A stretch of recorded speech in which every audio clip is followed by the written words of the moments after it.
Okay, hey there guys, so we're up against LVT. So this is going to be a very short war. I had backup in Section 1, Section 2, and then a mini. I was done literally before 2 p.m. my time, and war starts at like 11 or something. Super fast for me. Yeah. None of the fights... All the fights have at least like one mistake or just something go kind of wrong though, so at least the fights are a little bit interesting.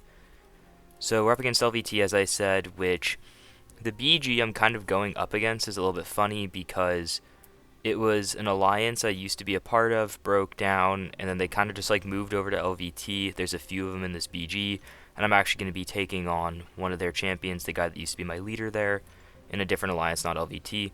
But that was a long time ago, so it's good to see them again all in one BG. So yeah, I'm just setting up my boosts. My officer and I were discussing if I needed an invul or just like the 33% reduction boost. But I was at 5 out of 5 invuls and I had one I could still buy, so I was like, I'm just going to use an invul just to make sure I don't die. I wasn't too worried about the fight that it was for. That fight ends up going kind of badly, if I'm being honest. It's really funny.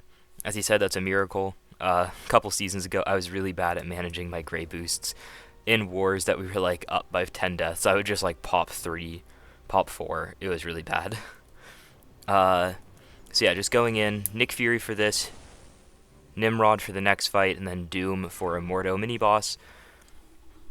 So my plan here is to not dex too much, so that way I don't trigger Never Back Down.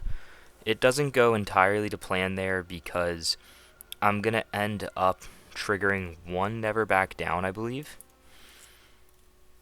which won't be too much, but I'm going to use this pretty similar strategy to what I've been using on Path 4, I'm going to do a lot of 4-hit Light Enders, because I don't want this Hulk to gain his immortality phase. I could definitely deal with it if he does, but it's just going to be a lot longer if he does. So as you can see, that heal is pretty chunky at 2700.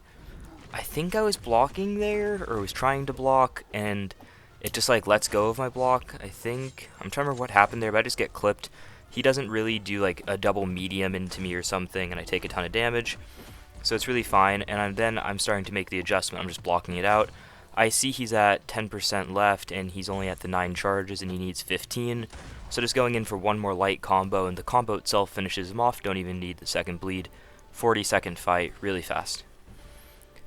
So now here's where the fights have just like little twists to them.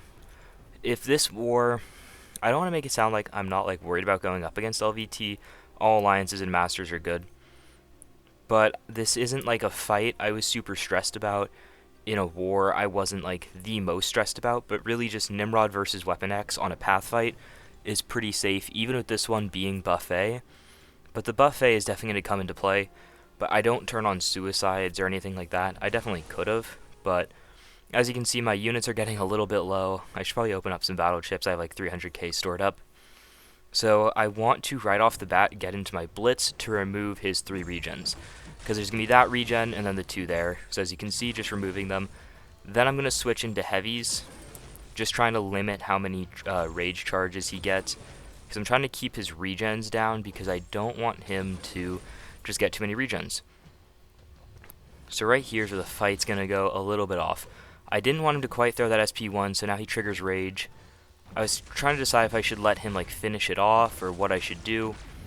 So I get up to my SP2 and I just throw it.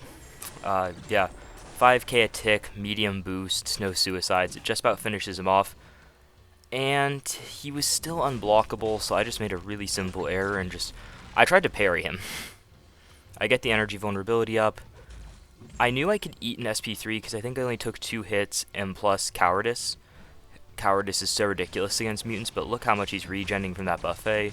So I'm really trying to get to my blitz to remove it, so I finally do.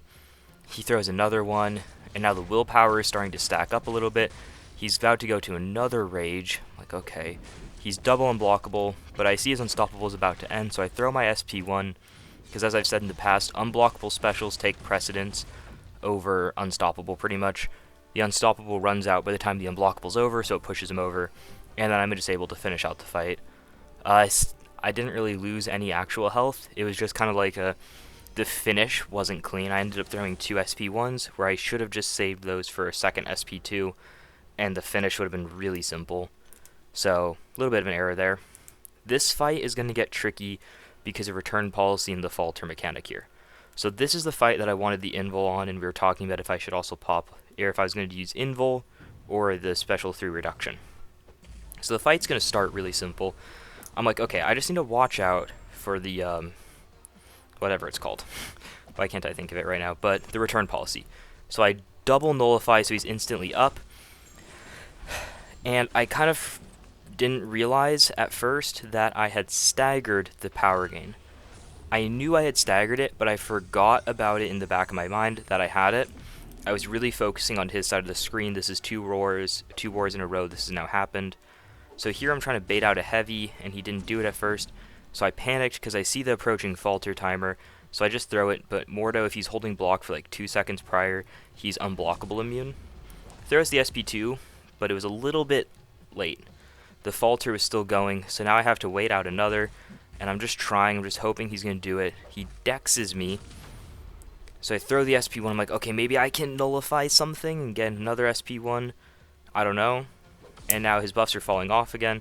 I try to run in and I go for another heavy, but he gets up and throws the SP3 first.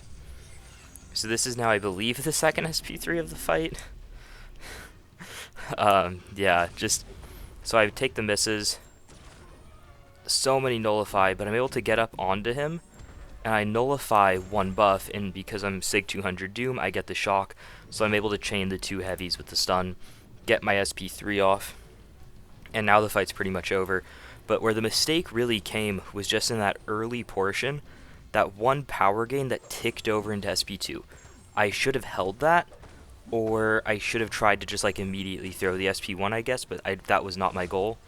So right there, you see me break his block. But that's really where the fight had that little breakdown in my control, where I needed to have gotten it in to an SP3 or an SP1. The SP2 there is really what hurt me, I believe, in the tempo of the fight. Right there, I was hoping I was going to be able to get to SP2, but I didn't. But the SP1 finishes with the Fury. So that was pretty much what I think went wrong in that fight, was that SP2. My officer was a little bit stressed, to say the least, because yeah, I was in there for a really long time. So yeah, as I said though, we're already up 2 deaths, and the other part, as I said, I took this very early, literally only 40 fights in, and I'm already done with my war. Very, very quick war again. I hope your guys' war goes well, and I hope you guys have a great weekend. I'll be seeing you guys soon. Bye.